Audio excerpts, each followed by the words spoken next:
I said in the last video that this photo needed one more thing, and that thing is the post-crop vignetting setting. And that's new inside of Camera Raw 5. We can go over to our lens corrections tab here, and what I want to do is darken the edges, all right, because I'd really rather you focus on the people and not so much the bright background that's behind them.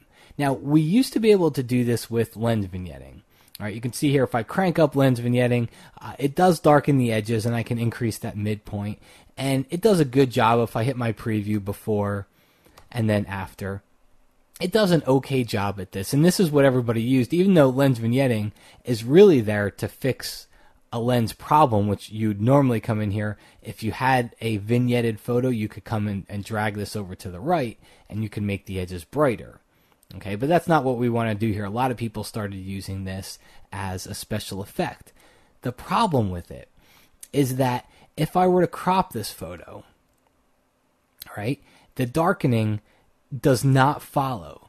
The darkening only stays on the original photo, not the post-cropped photo. And that was the problem with the lens vignetting setting. If you ever did crop it and still try to darken those edges, you couldn't. You had to take it into Photoshop to do. Okay, so now when we have this post-crop vignetting setting, I'm going to double click on the slider and that'll set it back to 0 here. With post-crop vignetting, regardless of how the photo's cropped, it's still going to work. But it actually works better because we get an amount setting and it's got a lot more, I guess the best word for it is you're going to see this a lot more. So if you want it to be subtle, you can leave it subtle. If you want it to be very strong, it can be very strong. But the whole point is you get much more of an effect with post-crop vignetting than you would with the lens vignetting. And the midpoint setting basically does the same thing as it did before.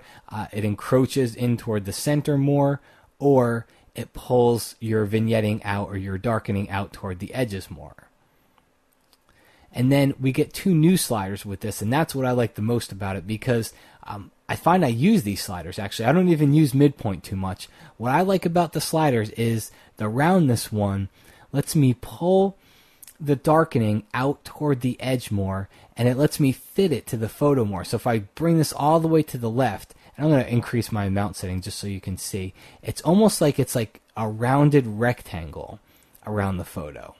All right. If I bring it toward the right, it's more like a circular effect on the photo.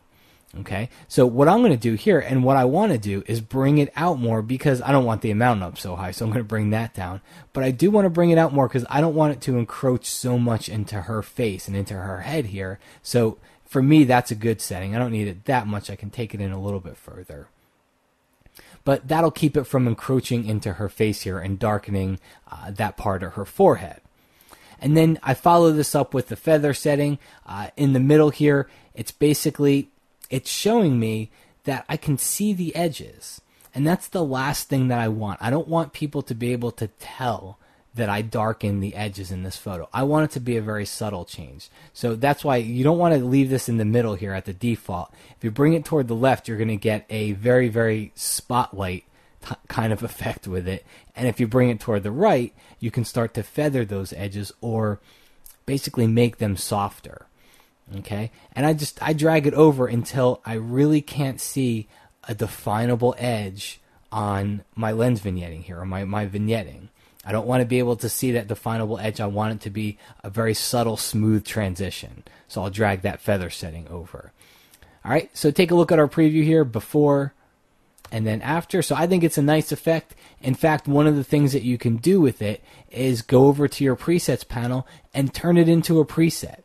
Click on your presets panel, click on that little new icon at the bottom, and just give it a descriptive name here. From your settings, choose post-crop vignetting, and I could just call this edge darkening, and hit OK, and that's going to turn it into a preset, which means that I can come inside of my presets panel and I can just click on it to apply it versus always having to come in here and change the settings manually.